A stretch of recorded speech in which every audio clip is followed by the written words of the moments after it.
In this video, we're going to break down all the core classes in the game for new players, explain their playstyles, learning curves, and give you a few ruddy old laughs along the way. After that, I'll explain what elite specializations are and why they matter. I'll drop timestamps in the description and pin them to the comments so you can skip to the class you're most curious about. You've found Lantern and Lore, a channel where old stories shine bright again. Settle in and let's uncover the legends together. First things first, your character's appearance and race?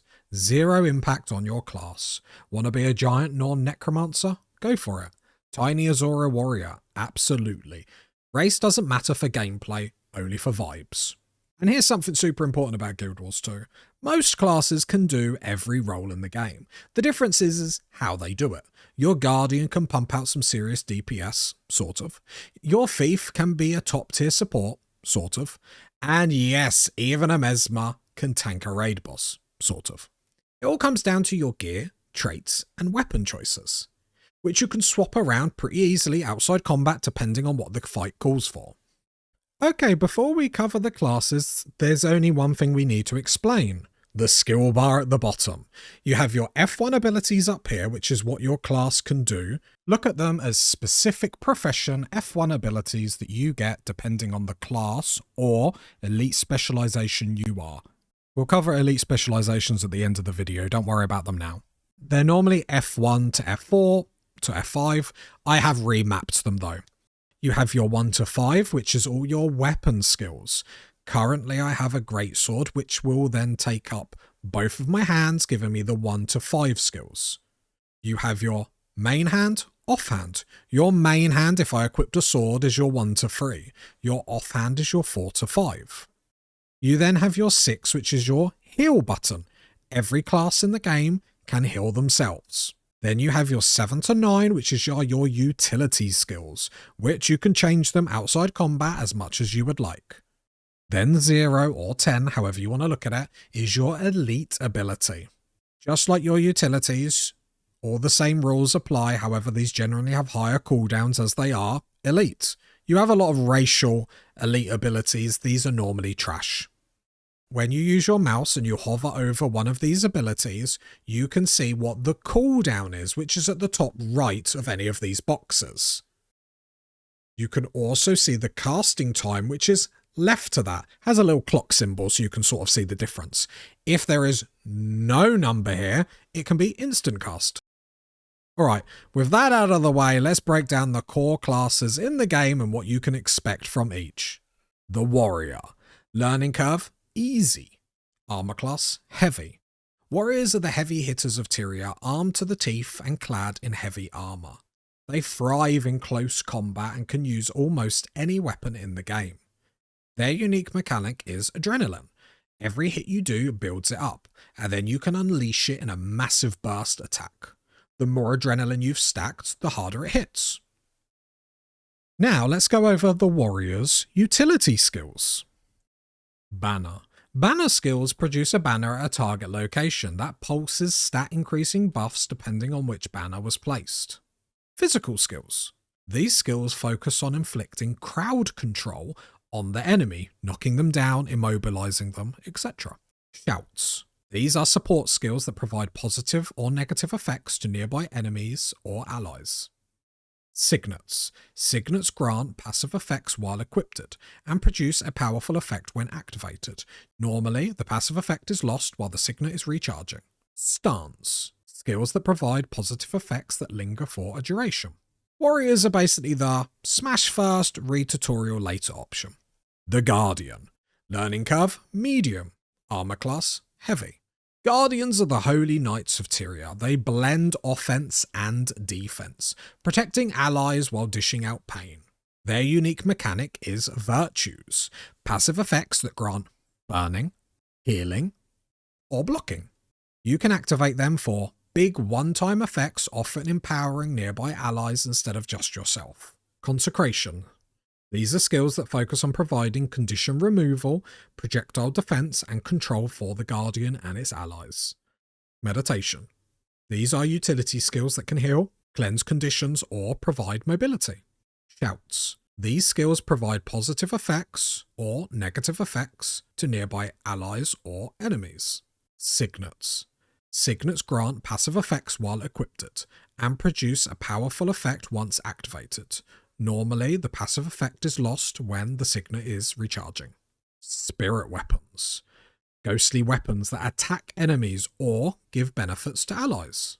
Think of Guardians as the class that brings cookies to the fight, but will also smack you with the tray. The Revenant. Learning curve, medium. Armor class, heavy.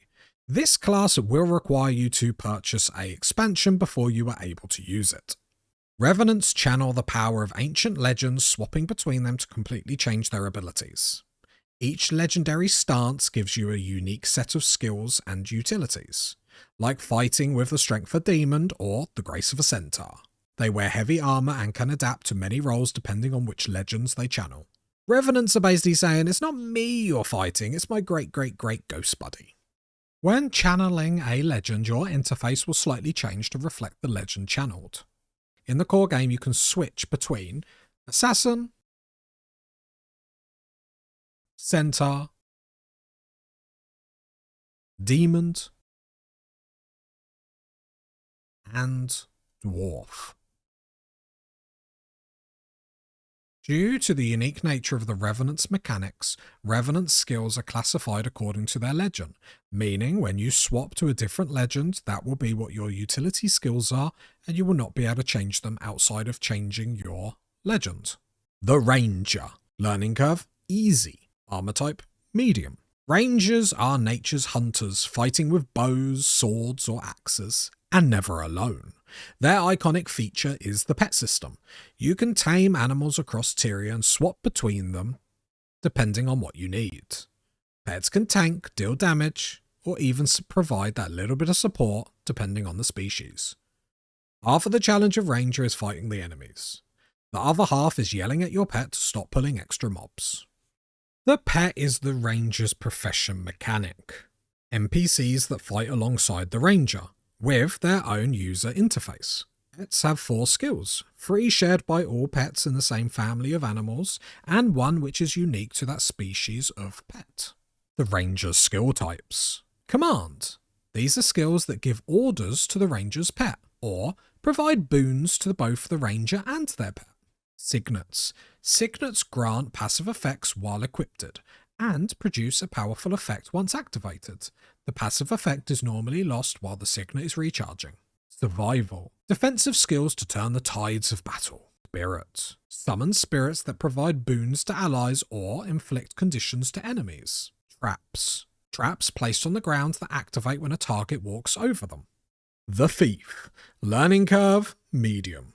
Armor class, medium.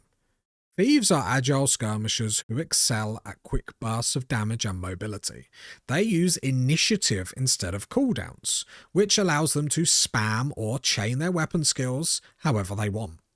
Their signature ability is Steal, which teleports them to a target and grants a special Stolen skill.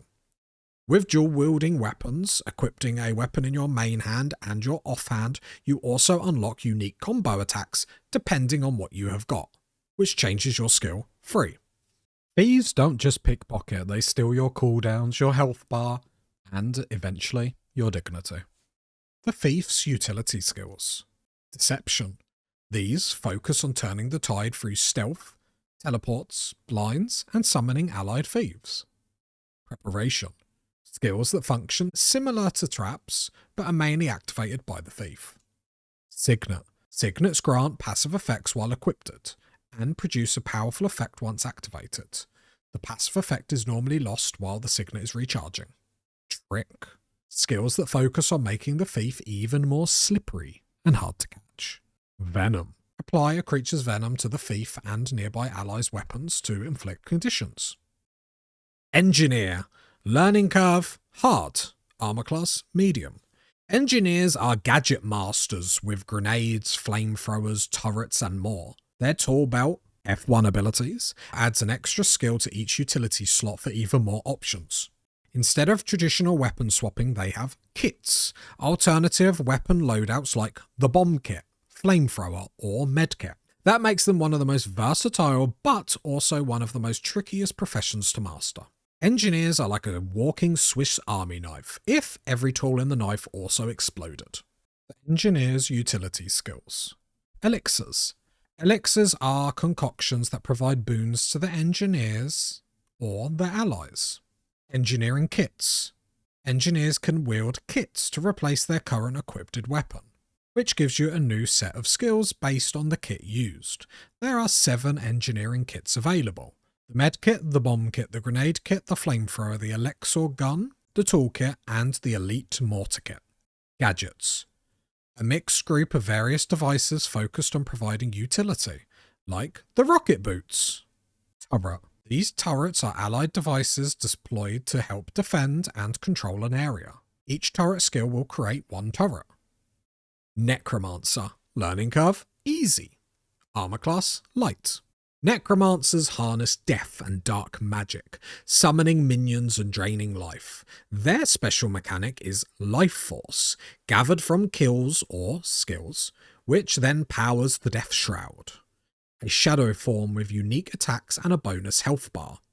They're tanky, dangerous, and often surrounded by a small army of minions. Necros are always bring friends to the fight, usually undead ones that didn't get an invite. The Necro's utility skills. Corruption. Corruption skills are double-edged swords, applying conditions to both the Necromancer and the targets when cast. Adept Necromancers will then transfer their self-inflicted conditions onto their enemies, consume them for health, or even convert them to boons. Minions. Necromancers can summon undead minions to do their bidding and attack foes, or even consume them for a quick refuel. Signet. Signets grant passive effects while equipped and produce a powerful effect once activated. The passive effect is normally lost while the signet is recharging. Spectral. These skills use spectral energy to improve the Necromancer's resilience or crowd control their foes, while usually generating life force. Wells. Wells are skills that place long-lasting effects on the ground to inflict negative effects on the enemies, or positive effects on allies. Elementalist. Learning curve, hard. Armor class, light. Elementalists juggle 4 attunements: fire, water, air, and earth, each of which changes their skill bar. They cycle through these attunements for offense, defense, and utility. They're fragile but insanely versatile, with one of the most steepest learning curves in the game. Think of Ellie as playing piano on your keyboard, except every key is also on fire. Elementalist utility types. Arcane. Skills that use non-elemental magical energy which cast instantly, often dealing critical damage. Cantrip. Defensive charms which activate instantly. Conjure. Elementalists can conjure different potent weapons for them and one ally to use in combat. Glyph. These are skills that produce a different positive or negative effect that depend on the current attunement of the Elementalist. Signet. Signets grant passive effects while equipped and produce a powerful effect once activated. Passive effect is normally lost while the signet is recharging. Mesmer. Learning curve, medium. Armor class, light. Mesmers are master illusionists who trick and confuse their enemies. They summon clones to distract enemies and phantasms that fight independently. With shatter skills, they destroy their illusions for explosive effects. This can make them tricky to play, but incredibly rewarding when mastered. Mesmers confuse enemies so much that half the time, even the Mesmer doesn't know which one's real. Mesmers are masters of misdirection, and they create illusions to help them in combat. There are 2 types, phantasms and clones. Both usually require a target to cast. Phantasms are created focused on doing maximum damage. They attack their target with high damage, and then normally afterwards disappear into a clone. Clones are perfect copies of the Mesmer, whose main function is to confuse enemies. Clones only use the basic attack chain to attack. Their damage and attack speed is very limited, and they are relatively fragile. Mesmer utility skills. Glamour. Glamours are utility skills that create ephemeral fields on the ground which have useful effects on allies or harmful effects for enemies. Manipulation.